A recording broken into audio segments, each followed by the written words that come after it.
make sure you've got enough room if you're behind a chair. So I want you to run on the spot as fast as you can. So I just want you to literally just jog the feet, keep going really, really fast, keep going. Breathe fast and short. Now I want you to stop. Whose heart's beating really fast? Okay, what I want you to do, take that nice deep breath in. Hold it for a second. You'll feel your heart's really beating. Exhale, slow and loud. Do that one more time. Nice deep breath in through the nose. Exhale, slow, hard, long.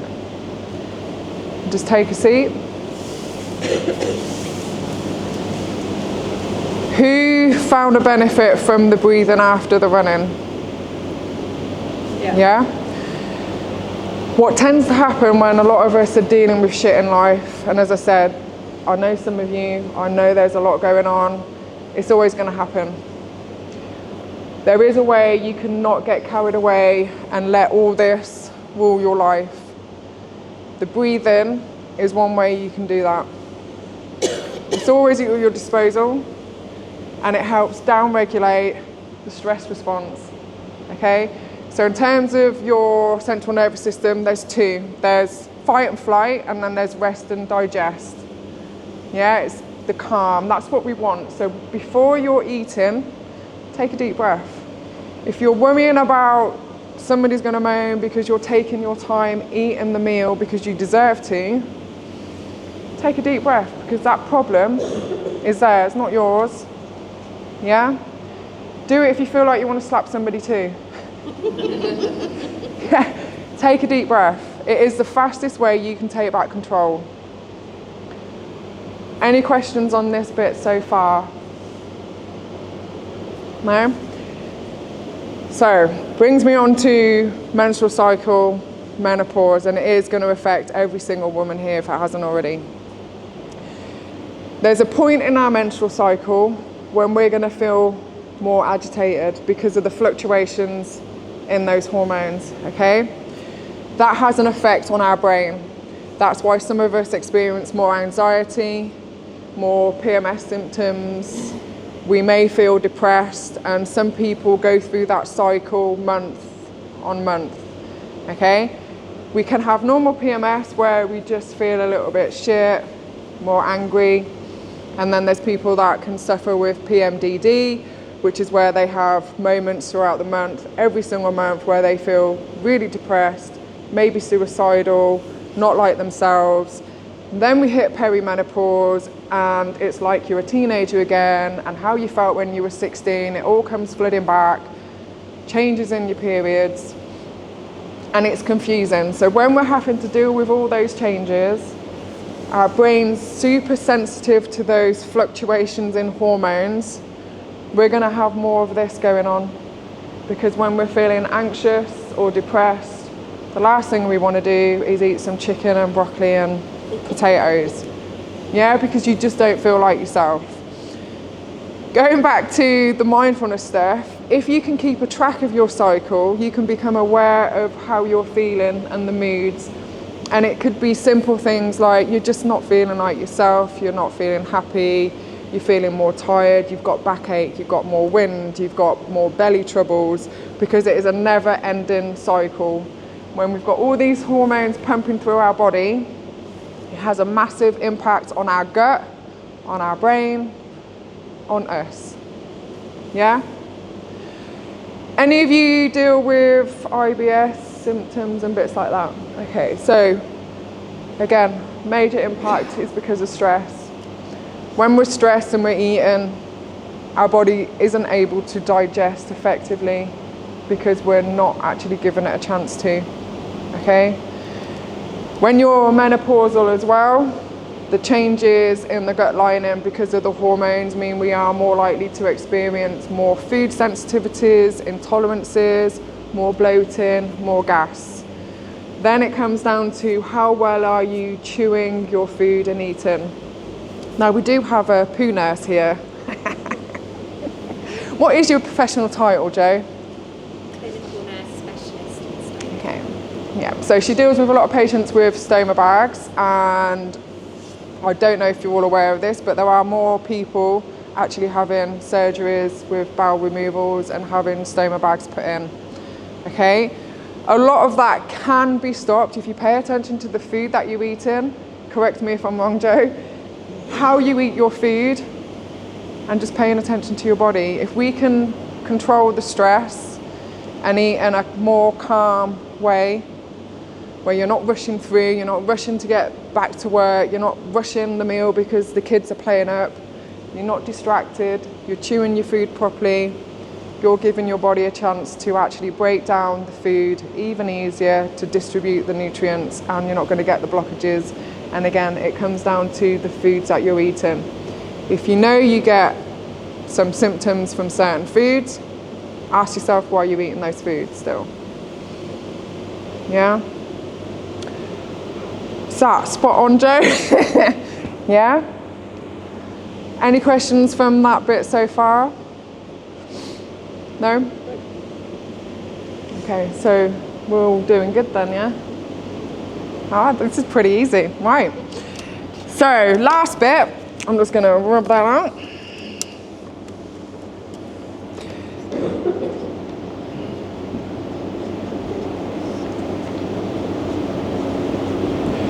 So, I've already touched on these two things throughout the day, beliefs and mindset, okay? Beliefs go back to you being a child. You growing up in a world where you had to be size fucking 0. You had to be a number on the scales, yeah? How many of you got a belief that the number in the clothes determine how good you are as a person? Yeah. How many of you have stood on the scales and it's actually turned your day to shit just because of what the number said? Yep. Yeah. One thing I like to get people to do is ask yourselves deeper, what are you making that mean about yourself? Because weight is just a number. Sizes in clothes vary from shop to shop. Yeah. And when we break it down to, okay, so today you weigh 74 kilos on the scales, but last week you were 72. Where are you in your cycle? What's going on in your life? The things that we were talking about before all increase weight in the body just through inflammation because of the stress response, because of the food you then choose to eat. That then creates water retention. And again, anybody that goes through a monthly cycle, we all put on a bit of weight that week. It's normal. We've got more blood flow in the body. Our uterus is going to shed. I looked at Ben there, but he's not paying attention. Yeah?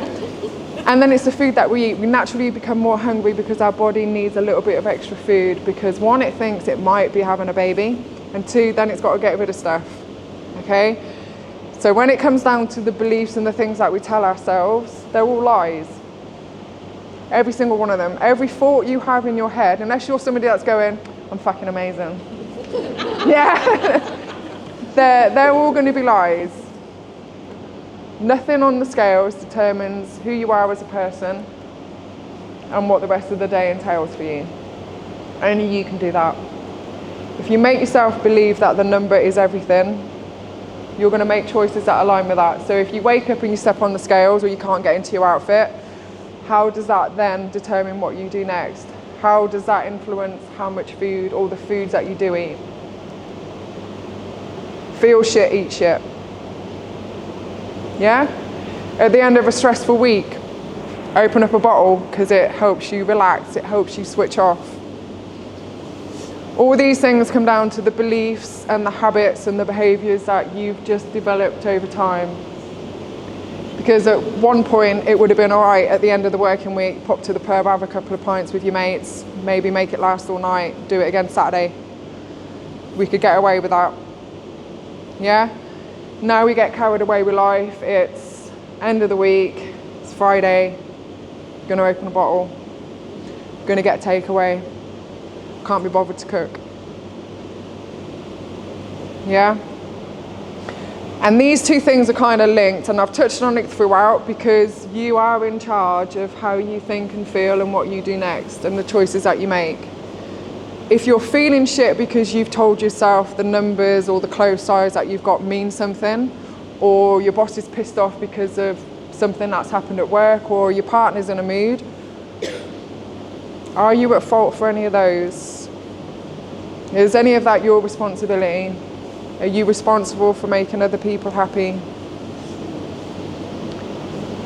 No, but it's really hard for us to focus on ourselves, because I don't speak for everybody, but I grew up being told that as the mum, as the mother, you do everything. It's your job to make sure the kids are happy. Fuck me, if I went out, I'd feel guilty as hell.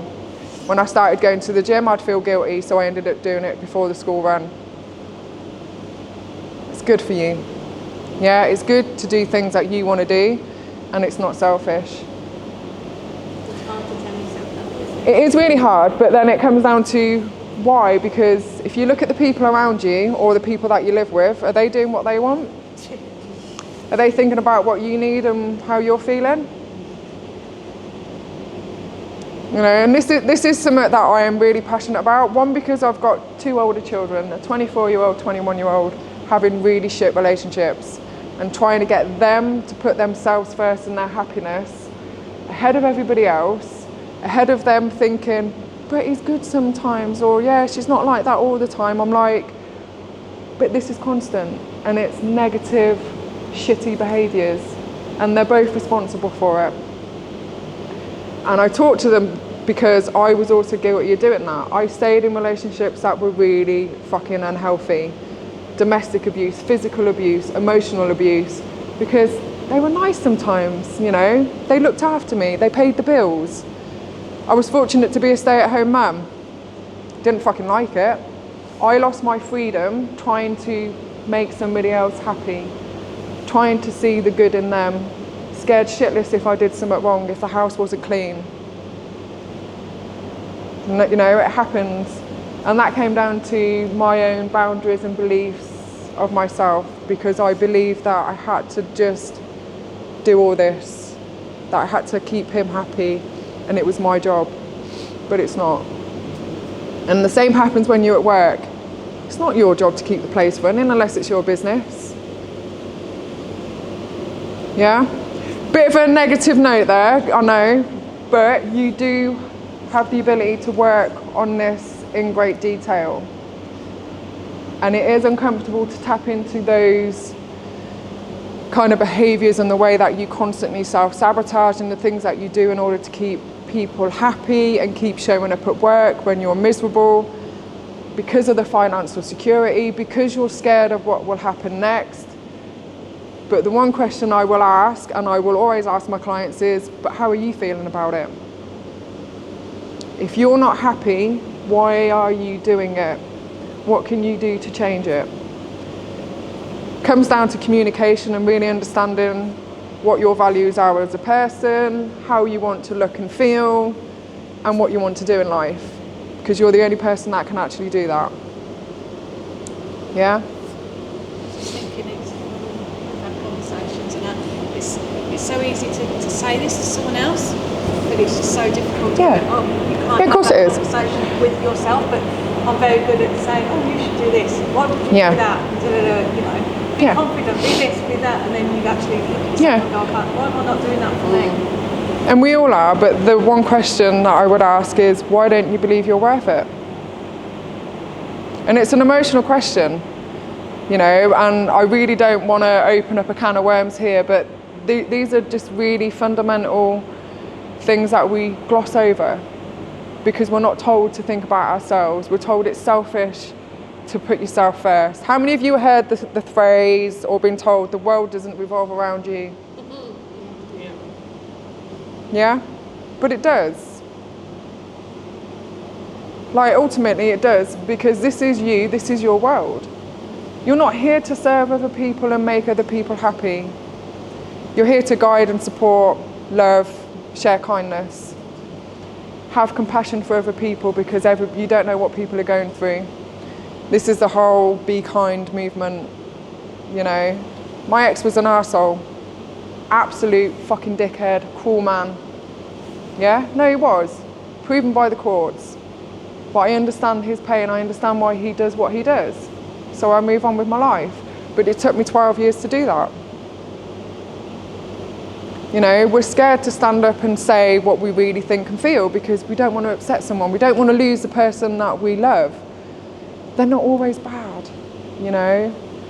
I want you to say the same about yourselves. The number on the scale, it's not that bad, it's just a number. If I was to eat the 150 grams of broccoli, I'd put on 150 grams on the scale. Add in the 186 milligram mils of wine, there's 186 grams on the scales. Everything we do has some weight to it. And it isn't about shrinking, it's just about being comfortable with how we look and feel and being in control of the choices that we make and not letting everybody else have a say or an opinion, which then makes us go and scoff the Easter eggs because they're out on the shelves now. That's why they're there. I was like, perfect. You know, the pack of 3, we're all going to eat it. You know, 1, 2, 3, it's done. And that's 600 calories just inhaled because the scales told you a number. Yeah? So, any questions on beliefs and mindset? I really don't want to go too deep with that because I do know how emotional it can get for people. No? No questions there? Yeah? No, I think that's just, I know that's the one I need to work on. It's a hard one, but it's every day. And one thing that that's all right, Lindy. One thing that I would ask people to do, and it's one thing that you can do, is get some pieces of paper and just write down all the lies that you tell yourself. So I encourage my clients to do journaling. It's just get a blank diary and just write all your thoughts and feelings in it. No one's to read it. It doesn't need to be neat. But when you can actually get out all your thoughts and feelings, they're not in your head. But sometimes if you were to write down on a piece of paper every single lie, aka thought, you'll quickly learn which ones are true because most of them aren't. Yeah? So it comes down to being worthy, being loved, good enough. Anybody got any more? It'll be an endless list. You know, you were wrong. Can I just say, probably a lot of you sat here today are thinking, well, I haven't got time to write stuff down, or I'm too busy, what's the point? And I've worked with Dina for a long time, and I was exactly the same. I would resist that because I would think, well, what's the point? But in my own experience, just taking the time to sit and write shit down has been life-changing for me. And once you start, you'll find that you won't be able to stop. Yeah. So I would say just give it a go, because we're all guilty of being on our phones too long, aren't we? So it's really, really helped me. It's been life-changing. For years, Dean would ask me to do it, and I'd be like, oh yeah, all right, yeah, I'll have to think about it. But one day I did just stop and start, and I couldn't stop.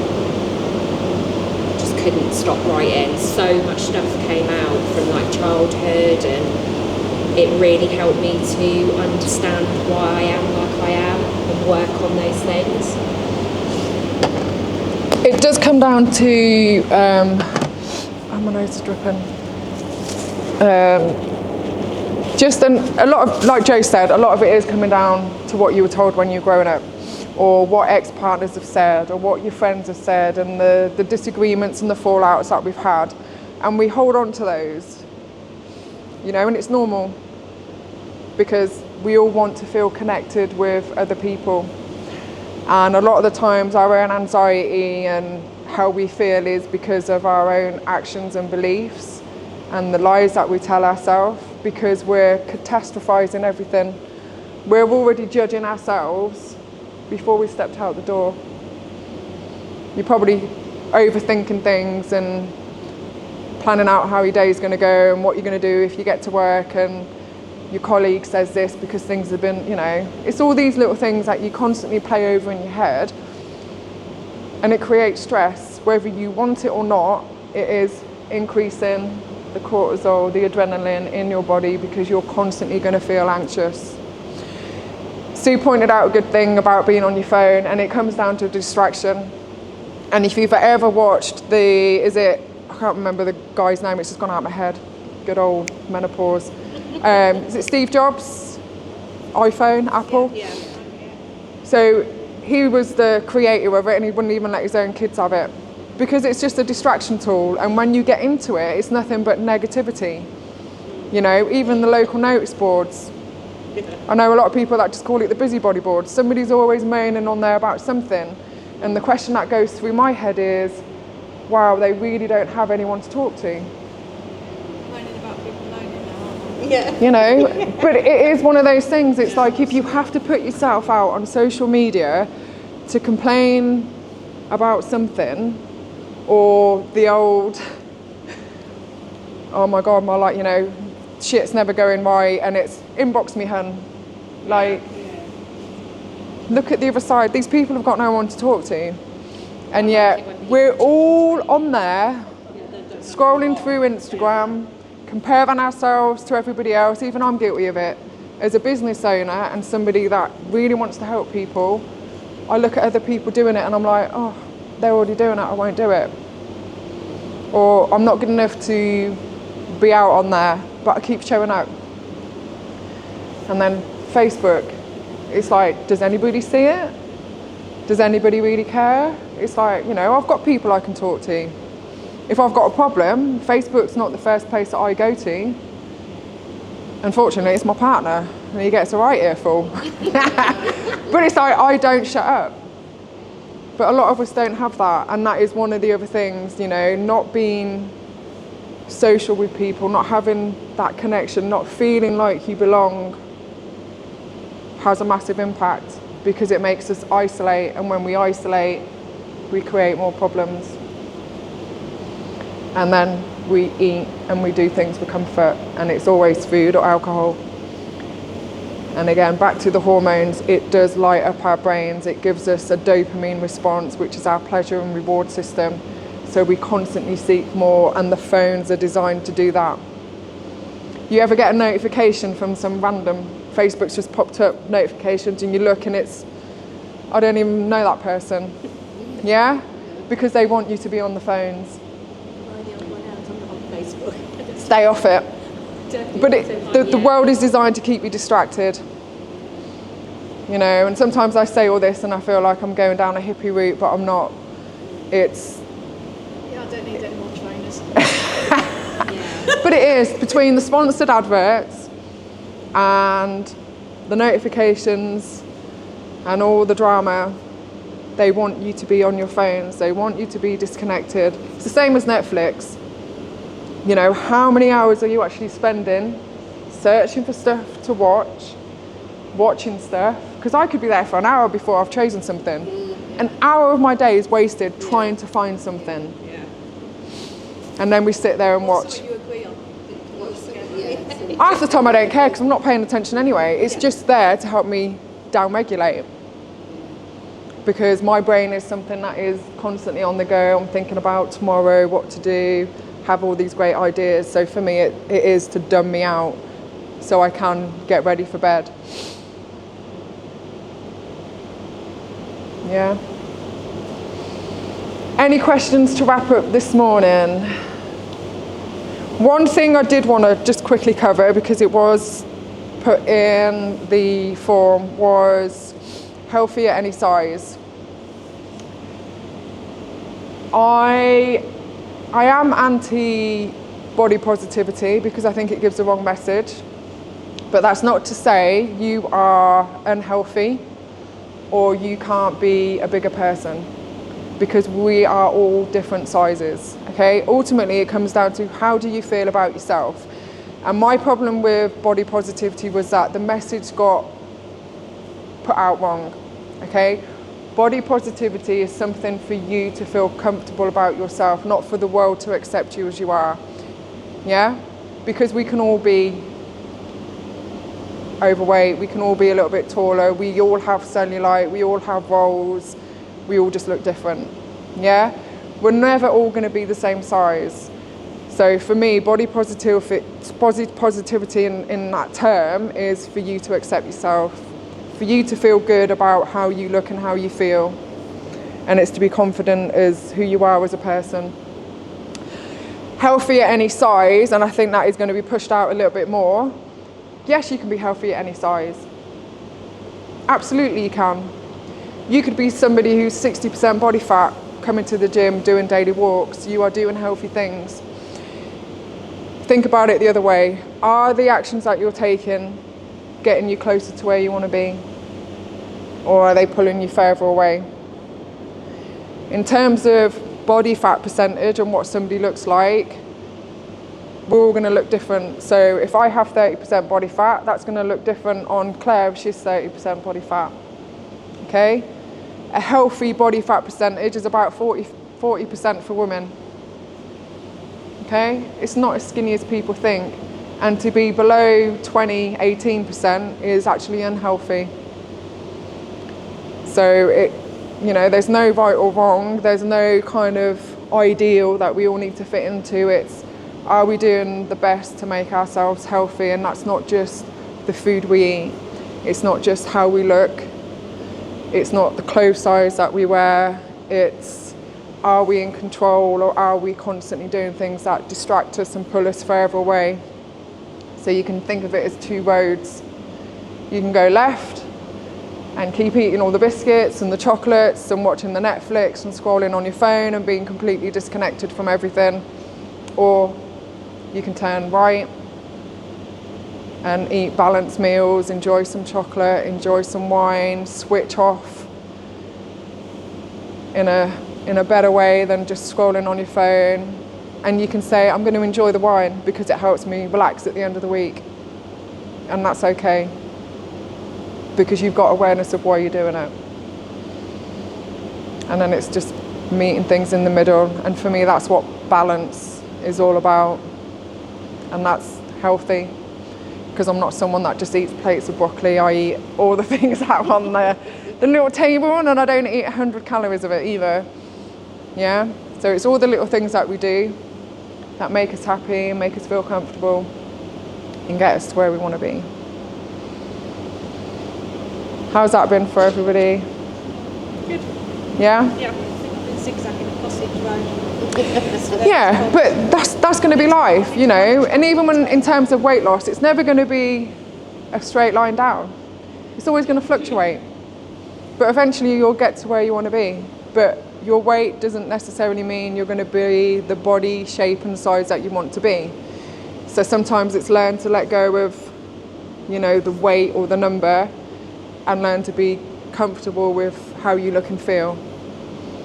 And it's building strength, not just physically, but mentally as well. And hopefully the things that I've spoke about today, especially the breathing, the quickest tool for you to get back control and bring down your central nervous system so you can eat in a way where you can digest in a healthier way and get some benefits from it, is to breathe. Yeah? Any questions from there? I think that wraps it up nicely. We've moved through pretty quick. Yeah? If you don't buy it, you can't have it. There is that. There is that as well, but this is why it's good to write down a list. And it's the same with shopping. If you plan out your meals, and again, I learned the 6 Ps a long time ago. Piss poor performance and prior preparation, all that stuff. So if you fail to plan and prepare, piss poor planning. Okay, there you go.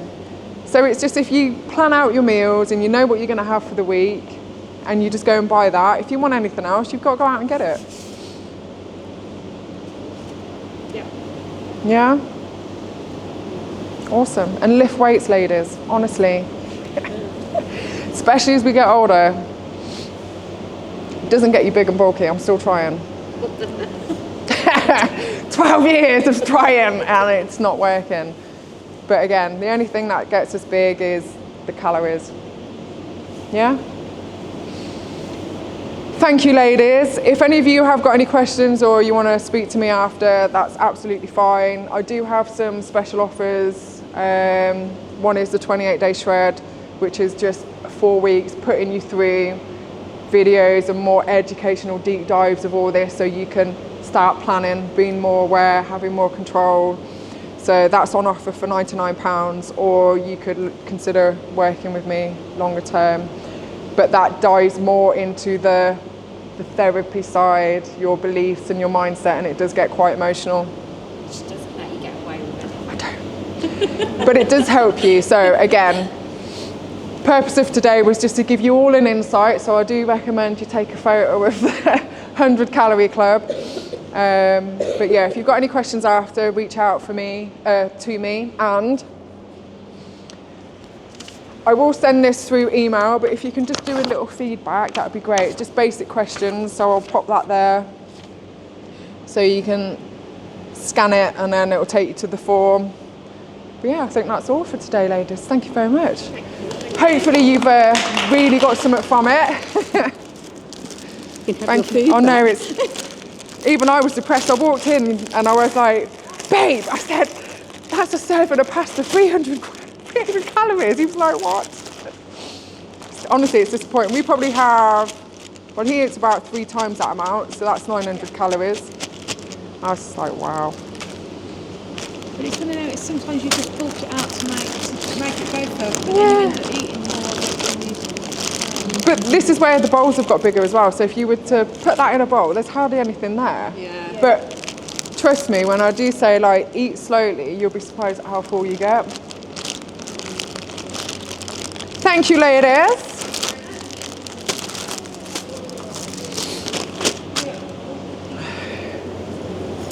Yes, I still like to do the Yeah. daily shred. I was going to